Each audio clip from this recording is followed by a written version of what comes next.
Труп девушки обнаружили в одном из районов Якутска. 23 сентября около 10 часов вечера по якутскому времени в следственные органы поступило сообщение об обнаружении тела 18-летней девушки возле одного из жилых домов Якутска.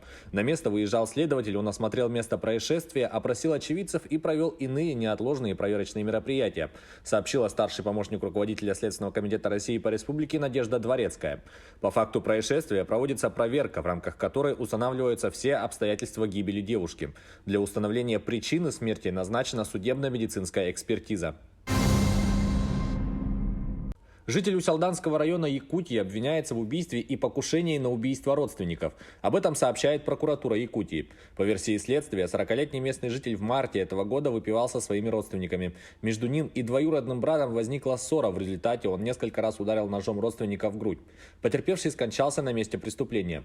На этом обвиняемый не остановился. Он набросился на другого родственника и попытался ударить его ножом в шею. Потерпевший подставил свою руку и выбежал на улицу.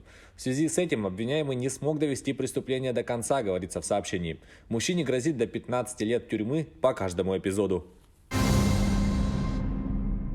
Руководителей компании, реставрировавшей Питерскую консерваторию имени Римского-Корсакова, арестовали на 2 месяца. Речь идет о гендиректоре Меандра Елене Заводской и бывшем заме Евгении Ярмоше. Их обвиняют в мошенничестве в особо крупном размере. Поскольку именно их компания занималась реконструкцией в здании консерватории на Театральной площади в Питере, где в 2017-2018 начались большие проблемы.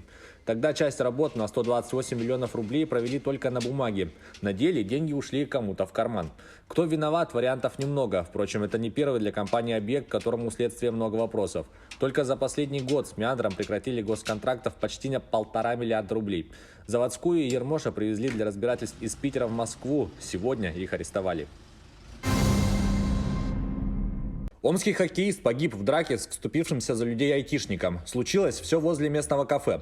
Подвыпивший Михаил Клементьев, который играл за любительский хоккейный клуб «Олимп» в альтернативной хоккейной лиге, в тот вечер вышел с друзьями из заведения. Парни увидели толпу молодых ребят и решили напасть. За жертв избиения вступился проходивший мимо Артем Аргучинский, работающий в сфере IT. По словам очевидцев, компьютерщика ударил хоккеист, тот дал сдачу, в результате Клементьев скончался на месте.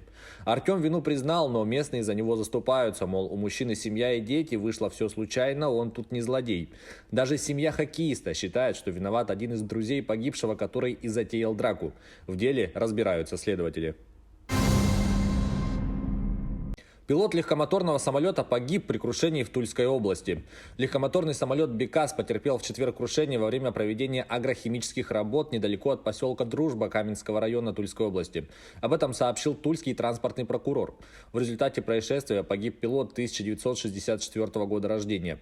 Как сообщили в районной администрации, по предварительной информации, самолет запутался в проводах линии электропередач, когда выполнял обработку одного из полей.